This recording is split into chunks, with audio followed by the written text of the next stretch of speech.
Hello everyone. So this is going to be our first resin video. As I said, this is mostly targeted towards us helping beginners. So this is going to be our beginner's guide to resin. So hopping right in, we are first going to talk about safety. I know everyone hates the safety talk, but fact of the matter is, when you are working with resin, you are working with chemicals. That is kind of how resin cures. I shouldn't say kind of, that is how resin cures. It is a chemical reaction, and resin cures by heating up. So we're gonna talk about some safety there. Resin, no matter, how low the fumes may be, because you do have some that are kind of low fume, they're still putting off fumes, unfortunately. And it's not really something you want to be breathing in, especially in an enclosed space. So the first thing you're really going to want there is a mask with a ventilator on it. With that, you can really, for these, you can find them as cheap as $15 on Amazon. I know a number of people that absolutely hate wearing it when they pour. I will tell you a personal experience. When I first started out with resin, and I've been working with resin for going on 2.5 years, I was using a much cheaper brand than what I use now, and the fumes from it would give me headaches for weeks on end.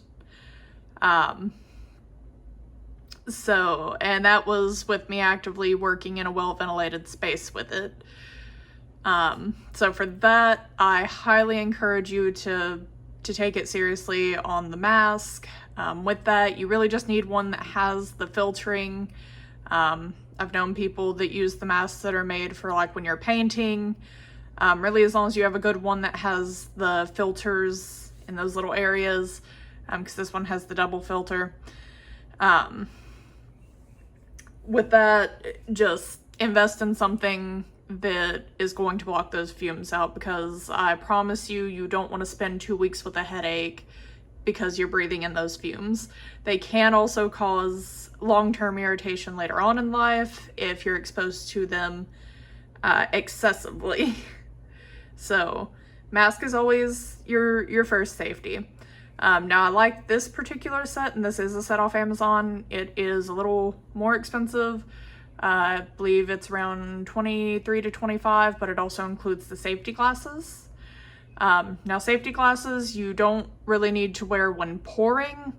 These are more, some resin pieces will have areas you need to sand to take off sharp edges later on. When you are sanding resin, it does kick up a lot of dust, and on occasion, it can send a shard of resin flying. Cured resin, even though it is, flexy, bendy, kind of like plastic, it is sharp like glass. I have stepped on cured resin and sliced my foot open a handful of times because I had a piece that went flying off and I didn't know it and later found it. That being said, the glasses are a really good idea for any sanding that you're going to be doing. Moving on to the one I was trying to jump ahead to, you always want to wear gloves with resin. I promise you, you're going to do it at least once. You're going to think, oh, I'm only mixing up, 1 or 2 ounces. I'm not going to waste the pair of gloves this time. The minute you do that, you will end up with this all over your hands. And let me tell you, uncured resin is incredibly sticky.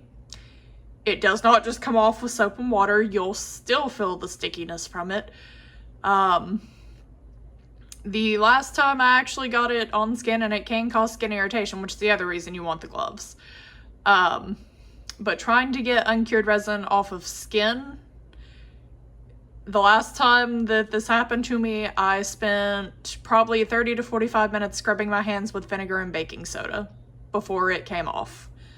So I promise you're better off to just accept that you're going to lose the pair of gloves, put the gloves on, wear the gloves, because the skin rash from it, one, is terrible. If anyone has eczema, it'll put you almost in mind of that. I have eczema, and that's what a resin rash put me in mind of, was the awful tearing of skin that you normally see with eczema. So that being said, you know, these are what I prefer. This is a box of like the nitrile examining gloves. I like them because they're normally a little more sturdy on tearing. You know, get whatever works for you. If you want to use latex gloves, use latex gloves. Some people use the plastic gloves. It's kind of all up to personal preference there. But no matter what your personal preference is there, I'm begging you, please just wear the gloves. You don't want the skin rash from it. You don't want to spend the 45 minutes with the baking soda and the vinegar. Now, mind you, there are actual, like, cleaning products you can buy that is meant to bring resin off of skin also. If you want to buy a bottle of that, you can keep that on hand. But I would not unnecessarily expose your skin to uncured resin. So my advice would be, you know, have that as a precaution in case, you know, it gets on you. It happens. Even with gloves, sometimes gloves rip. So sometimes it may get on you without you meaning to, even if you're wearing the gloves. But I highly recommend the gloves and not chancing the skin contact. Moving into the last one, this is kind of more about what workspace you're using. For your workspace, you want good ventilation, so you want either an outdoor workspace, or if you're working inside, you want a room that has good airflow, windows. I turned one of my bedrooms into my workspace and made sure that all doors are open when I work in there. My windows are open. Air purifier. I can't, honestly, I cannot say how much the air purifier actually helps. I feel like it helps, but, you know, that's just me. So that is our safety talk. Just keep in mind you are working with chemicals, so mask, avoid the fumes, gloves, avoid the skin irritation, good ventilation. And I'll stop talking your ear off about safety on that one. I know everyone hates the safety talk, but it is very important when you're working with stuff like this. You do not want medical complications later in life when having a mask and gloves on could have prevented all of it. That being said, let's get into the actual fun stuff, which is talking about the types of resin. So these are going to be the three main types you're going to work with artistry resin. There are some other types, so one I did not include here is tabletop resin. That is something you are only going to work with really if you're pouring tables. Tables are not something that I personally dive into that often, and it's because they are, you know, major pieces of work and a lot of room for error. So now these are going to be the three that you're going to see mostly for artists that are doing smaller projects. And that is going to be 1-to-1 resin, deep pour, which is also sometimes referred to as a 2-to-1 resin, and UV resin. So 1-to-1 resin. This is primarily what I use. I'm gonna say if you see brands in this video, we are not endorsing anybody. Now, that being said, I do actually use Nick Pro resin. They are one of my favorites that I have used. That is a lot of times, brand-wise, you're going to come down to personal preference again. I love Nick Pro. In the groups I'm in, I know plenty of people that don't care for Nick Pro. They use Let's Resin. Some people use J Addiction. That is really going to come down to personal preference. The one piece of advice I can tell you for choosing a brand is when you're looking at their you know, wherever you're buying from. I buy mine on Amazon. Make sure you're reading the reviews and seeing what issues people had with them. Sometimes it can just be user error. Some people will complain that resin isn't curing correctly, and it's because they've mixed it wrong. The ones I tend to take as being more on the fault of the resin itself, as if it's being said that it's super bubbly or something of that nature. And that can be more an issue with the resin, or if they're saying it's not curing clear and it's foggy. That being said, 1-to-1 resin you are normally going to mix by weight or volume. With the Nick Pro, it is by volume. Normally, whoever you order your resin from, they're going to have that in your instructions on whether or not it is by weight or volume. You want to read those and follow that, because if you mix it the wrong way, you are going to have curing issues. It's never going to harden. This is one of the most common types for people to work with. Usually after you pour this into a mold, depending on the size, it can be ready to demold after 8 hours, but it's normally 24 hours for a full cure. There is an unspoken rule in the, resin community of 30 days for a full cure. I'm not actually sure where that has come from, because that is not anything that a resin brand has put out. So I guess it is just something that all of us decided was safer. After 30 days, you know for sure that it is fully cured. It is at its hardest point. And so that being said, a lot of people that sell their resin will wait 30 days before letting a piece go to its new home. Now again, most of the manufacturers say 72 hours. For most pieces, they are considered fully cured and they are considered to be at their hardest point. I honestly normally give it about 2 weeks, depending on what the piece is. The 30-day thing also could have come from, depending on the size of your resin piece, some things do take longer to cure. As I was saying, that resin cures through a heat reaction when it's a 1-to-1 or a 2-to-1. So now smaller pieces that don't have as much resin, they oftentimes put off less heat, and so thinner pieces may stay flexible for a longer period of time, thinner and small. So that's kind of your rundown on 1-to-1 resin.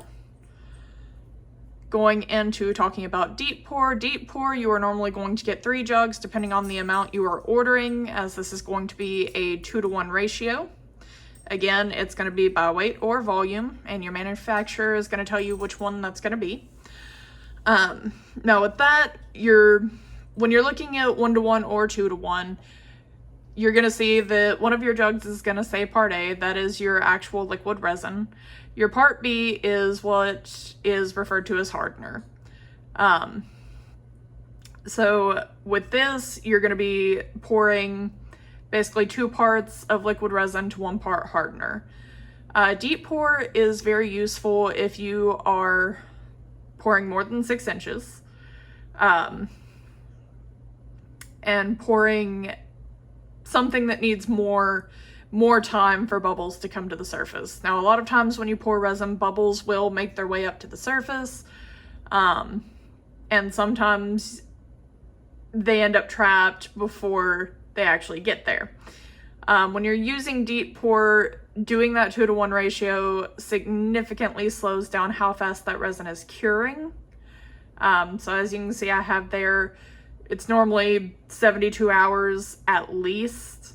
I've worked with deep pour a handful of times before. I've never seen one that was cured in less than 72 hours.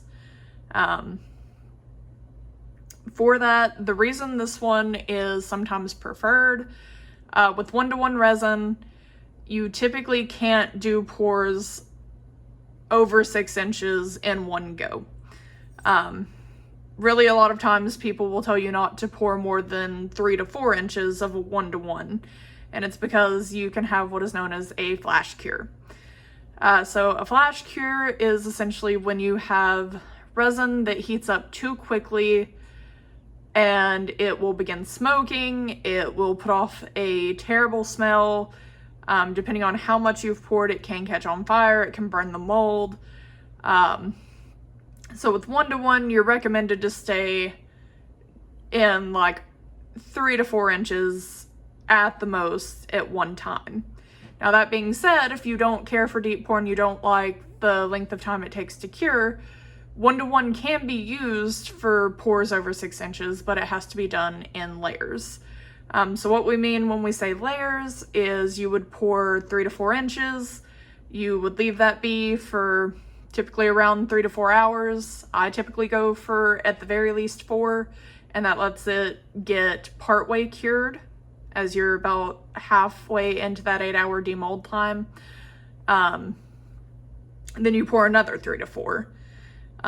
Depending on how much time you wait between this, some people don't like this because you can get layer lines. If you're pouring the next layer within 3 to 4 hours, a lot of times you're not gonna have those layer lines. As long as the resin is not fully cured, a lot of times a line is not gonna be noticeable in it. But deep pour is good when you have a pour over 6 inches, you don't like the layer lines, or you don't like doing layers and having to constantly come back. Deep pour can be done in one go, and then you're just waiting, you know, that 3-day, 72-hour wait period. So if you're a patient person, then deep pour is, you know, probably fine for you. I'm not a patient person. So, and that brings us to a lot of people's favorites. Now I had a very rocky start with UV resin. So UV resin is great for small projects. It is pre-mixed, so you have no room for error on mixing or it not curing correctly, as long as you have a good UV light. So with that, a lot of people like UV resin because you can cure most pieces in 3 to 5 minutes if you have a strong UV light. The pictures on this slide, these are actually both what I use. I have the dual UV light from Let's Resin. I love it. I believe he is 56 watts, and most things I can throw in there for 3 to 5 minutes and they cure perfectly fine. I actually do use the Crystal brand UV resin, love them, and I typically get around 2,000 grams of that for around $50. That being said, the one downside to UV resin is it does tend to be a little more expensive than what you're going to pay for like a 1-to-1 or a 2-to-1. And that is because it's pre-mixed, and, you know, it kind of is what it is on that. I enjoy working with it at this point now that I've found a good UV light. I will say if you don't have a good UV light, UV resin is an absolute pain in the butt. I had 2 I tried before the Let's Resin one, and it would often leave them half cured, sticky, and a complete and total mess, and wasn't a great time. That being said, you can also find colored UV resin if you don't want to add coloring yourself. That also gets a little more on the expensive side since it's pre-colored. I tend to kind of just color it myself, which we're going to talk about coloring here in just a minute. But UV is really good for small projects, and if you have, you know, little patience and you're wanting things to be finished rather quickly. So let's move on to talking about molds. So molds are bread and butter. So we're going to talk about the clear versus opaque. Now this is going to be kind of another downside for UV. When you have the opaque and they're kind of that milky white, they are not usable for UV resin, or they're going to be very hard to use for UV resin. So when you have the milky white molds, they do not allow UV light to penetrate. For that, I have seen very small amounts that can kind of be used. So like if you had a flat back mold kind of like this one, I've seen people do that in layers. Sometimes the front still messes up. Largely it's just not recommended to try UV in anything that is that milky white. So that being said, if you work, you know, with UV resin, all your molds are going to have to be clear that you're wanting to use for UV. Now, something I do want to add, you don't have to be restricted to just one type of resin. I work with 1-to-1 and UV. Sometimes I even combine the two depending on what the project is. For that, if you're working with more than one, you just have to remember that those clear molds are the only one that are going to work for that UV. Now, 1-to-1 can go in either of these guys. It's not going to be hurt by pouring into, you know, a mold for UV resin. That being said, something like this you would never want to use for deep pour resin. Deep pour you want to be doing at least 6 inches or it's going to take forever to cure. If it is not at least 6 inches deep, you're going to be waiting longer than that, 3 days. So that being said, on our molds, clear can be used for either. The milky white, opaque molds do not use UV resin. Here I'm just kind of showing you some of the, a very frequent question we get when I run into people that are really just starting out is they ask me what kind of molds I recommend beginners starting with. And these are probably 3 of the easiest to kind of get a start in. A lot of these people will do out of UV. You can also do them out of 1-to-1. So for that, I normally recommend people starting out with things like jewelry, so like earrings, necklaces, keychains, because the keychain molds are really easy. They don't take a lot. So if you mess up 1 or 2, you've not wasted a whole bunch of resin. And bookmarks are also pretty easy. They're just the smaller, easier projects to kind of get going in, and if you have a few trial and error on them and they don't turn out, you've not wasted a lot. The thing to kind of remember there is with these being on the smaller side, they may take longer to reach full hardness. So like I used to do bookmarks at one point, and bookmarks typically about a week and a half to 2 weeks before they were no longer like flexible, bendable. So that's something to keep in mind with it. But these are kind of 3 categories that beginners seem to have an easier time with. And there's millions of molds for all 3 of these. You can find them on Temu, Amazon. A number of companies have their own private websites, like Let's Resin has a number of them. So for that, these are, you know, 3 easier categories. But it really depends on kind of where you want to sell and what your vibe is, because I mostly deal in fandom and fantasies, so like these guys would probably be up my alley. These not so much. So moving on there, we are going to talk about some coloring. So these are your 3 most common ways to color resin. That being said, I will tell you there is any number of ways you can color resin. I will tell you one that I sometimes use myself that I didn't list on here is I will occasionally color my resin with acrylic paint. Now you have to be very sparing with acrylic paint, as a lot of acrylic paint has water mixed into it. Resin is hydrophobic. It does not like water being added into it. Can cause problems. So normally 2 to 3 drops of acrylic paint and we stop. The only time I really use it for coloring is with a lot of these you get more of a shimmer effect. If I'm going for a very solid matte color, acrylic paint is really good for that. In a pinch, I've even used eyeshadow, and the eyeshadow kind of works almost like the mica powder. Now, you're going to hear that one pronounced multiple ways. I've heard that pronounced mica powder.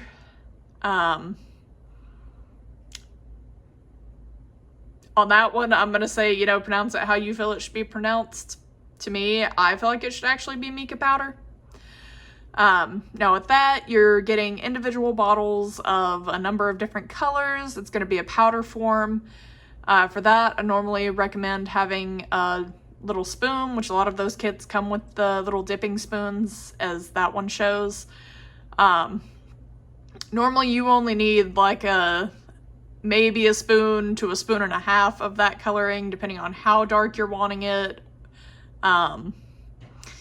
Mica powder is probably the most common that I've seen for people to color with. And like I said, it gives it a very solid shimmer look. Your next one that you have the option of is color pigment. So color pigment will give it the color you're after, but it's also going to be see-through. So I like that when I'm wanting to play with kind of almost a glass look, because it still lets you see through the object you're making, but you get your pigmentation. The last one is alcohol ink. Now, I work with both of these. I'm going to tell you, if you buy alcohol ink and color pigment, store them in a separate area, because those bottles do look very similar, and it would not be too far-fetched to say if you store them near each other, you're eventually going to grab the wrong one while you're coloring. And sometimes when you're in the middle of a project, you don't realize till it's too late. So with alcohol ink, when you drop alcohol ink into resin, it tends to kind of spread out. A lot of times you'll use what is referred to as sinker white pigment. So the white pigment for alcohol ink is heavier than the colored pigments, and so it's used to kind of push that alcohol ink through the piece. Alcohol ink can be used to give resin some really cool effects, and at some point I will post a video of doing some of the different techniques with the alcohol ink so you can see how those actually turn out. It's really cool for when you want a color to kind of spread through a piece. If you don't want to wait for the video and you want to see kind of what it looks like, a lot of times people use it for a petri dish effect. That's a really cool one that I would recommend looking up if you want to see kind of what I'm talking about when I say it spreads. So those are kind of your three main options for coloring. As I said, there's a number of others that you can use, but these are going to be the three most conventional that are proven to work well. Next, we're going to talk a little bit about inclusions. So your most popular one there is often going to be glitter. This page, I have kind of touched on them.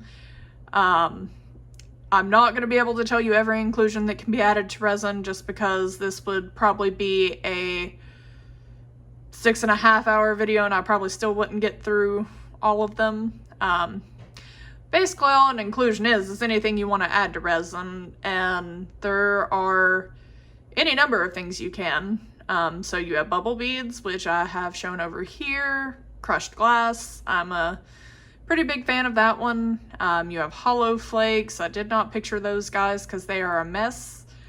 Don't typically recommend them. You think glitter is bad? Hollow flakes, if they catch even a slight breeze, they are all over your workspace. My tables are covered with them.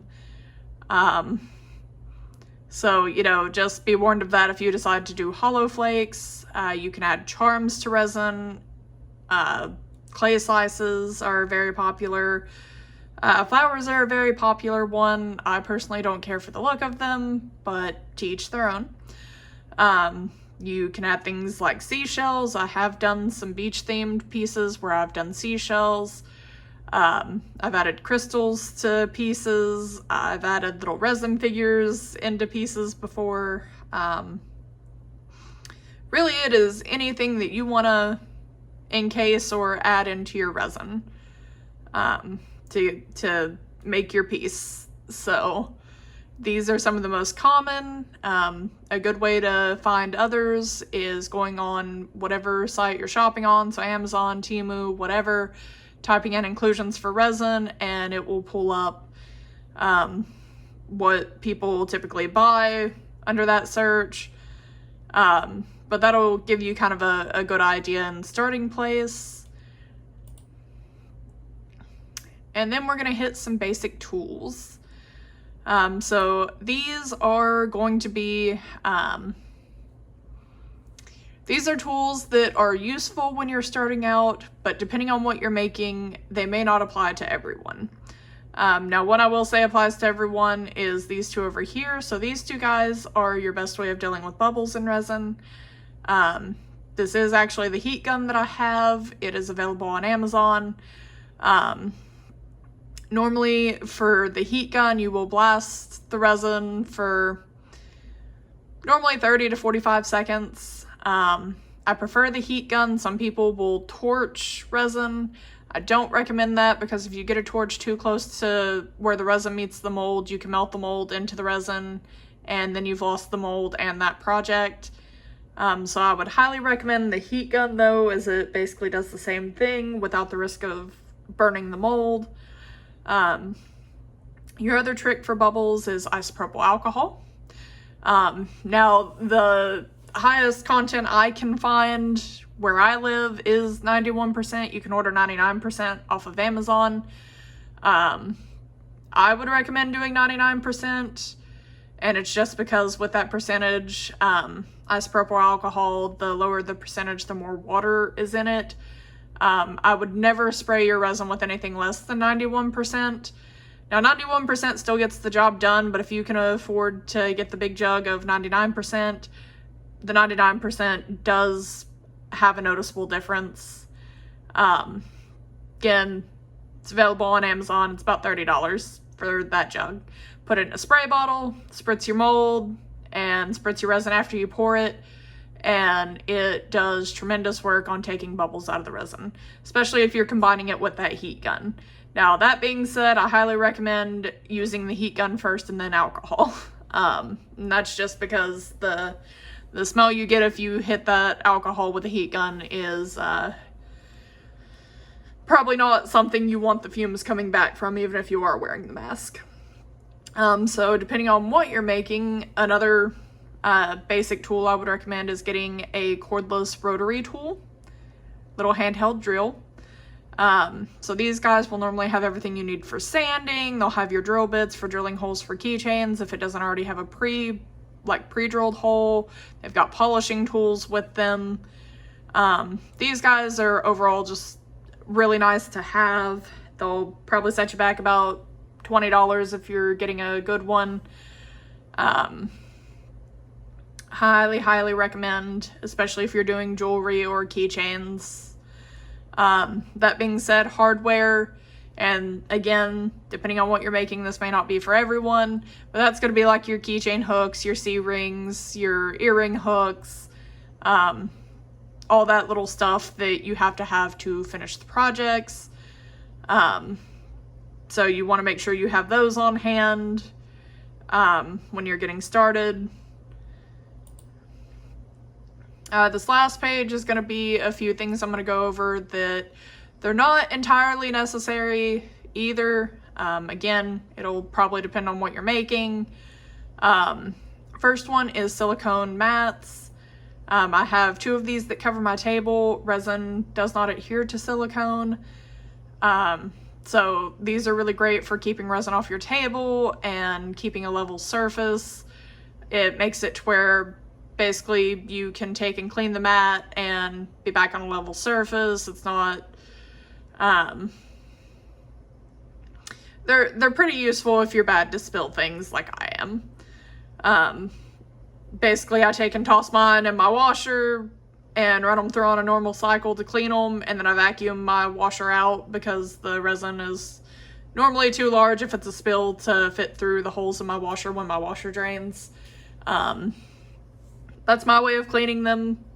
You know, if you want to do it a different way, you're more than welcome to it. Some people prefer to just throw them in the sink, wash them with like a little scrub brush and some Dawn dish soap. Totally personal choice on that one. Just, you know, the downside to them is depending on how often you spill, they got to be cleaned regular. That next slide right here, so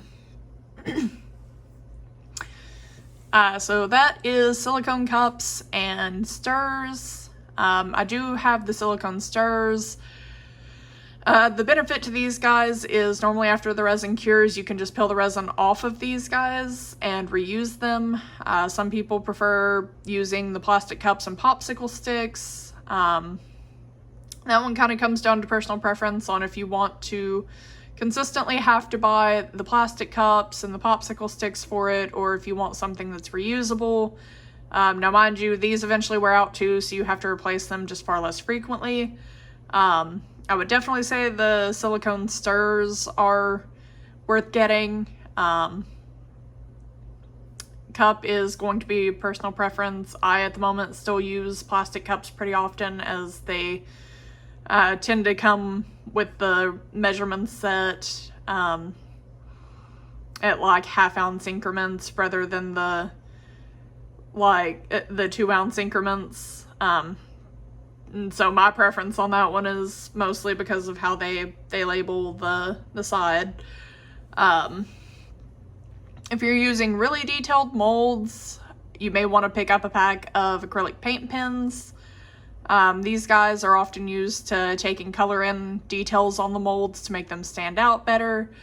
I actually do have a set of these that I use for projects like drawing on eyes and that, and they're worth having if you have very detailed items. These guys down here, so this is a rechargeable stir. I really only recommend these guys if you have wrist problems or if you can't stir by hand. They are known to add more bubbles to the resin.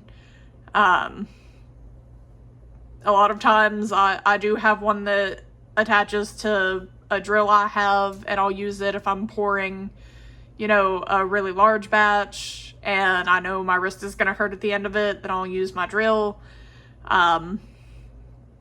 But this is a good tool if you have wrist problems, carpal tunnel, anything like that, that makes stirring a little bit of a pain. Middle picture here is a leveling board. So now if you don't really know if you have a level surface to work on, that can sometimes cause your resin projects to be uneven. A leveling board is good for fixing that. I tend to just keep these guys clean, and my table is fairly level, so I don't personally use one. But I do know a number of people that do, and have said it makes it a lot easier once their table starts getting a little unlevel, or if they're not sure if it is perfectly level. They prefer using the leveling board. This last one, I am going to tell you, absolutely is not a necessity. It's just one I want to bring up, and there is only one project I can think of that I would ever really call it a necessity. So this last picture is of a pressure pot. Now mind you, I do have one of these guys. He is a 2.5 gallon. I used to make D&D dice, and that is the one project I will tell you that I absolutely recommend pressure pot. Absolutely a necessity if you're making dice. There are ways to get bubble-free dice without a pressure pot. They will make you cry. Sometimes they don't work. I really just recommend having the pressure pot because it's the safer bet and a lot less work with trying to get bubbles out of them. It also ensures the dice you're producing are actually playable, because some people will let, bubbles slide if they're on the inside and not an appearance defect on the outside. It does still set the balance of them off. And so you really want those as bubble-free as possible if you're going to actually play them in a game and they're not just going to be decorative appearance dice. That being said, I bought it for dice. I still use it on occasion for dice when I make a set. I also use it for basically every small item that I can shove into it because it does just guarantee me bubble-free product. I love it. I spent probably $300 on that pressure pot and the air compressor that goes with it. And I would say I've made every penny back out of it and have gotten my use out of it. I've had it for probably a year and a half and he's still going strong. I absolutely love it. Cannot brag enough on that thing. That being said, unless you're making D&D dice, no, I'm not going to tell you absolutely have to invest in one of these guys. But I will say they are an extremely useful tool, and anyone that does have that extra $300 for an investment, I say for any small thing you make, because I have a number of keychains that are really small, fine detail, and those types of products are really bad for getting bubbles along those fine details. Could not recommend a better thing for making sure that doesn't happen. But I'm gonna stop bragging on the pressure pot. He is a very expensive investment. I will not tell you need him as a beginner. Again, I've known people that will even try and make dice without one.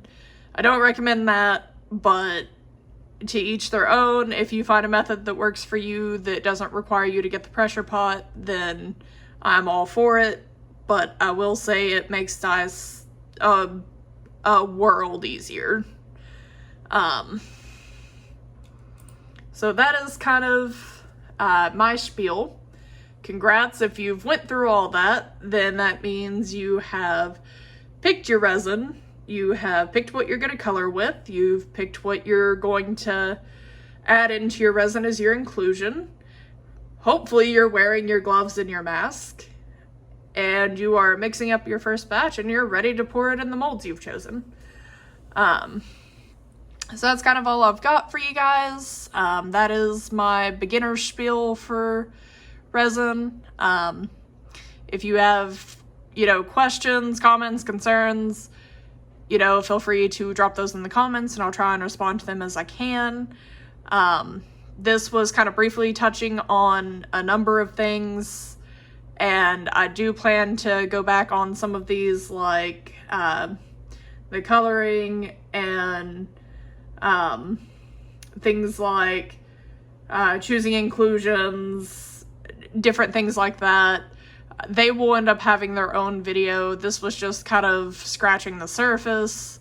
But these topics that need more time to really be discussed will have their own video where we can talk a little more in depth.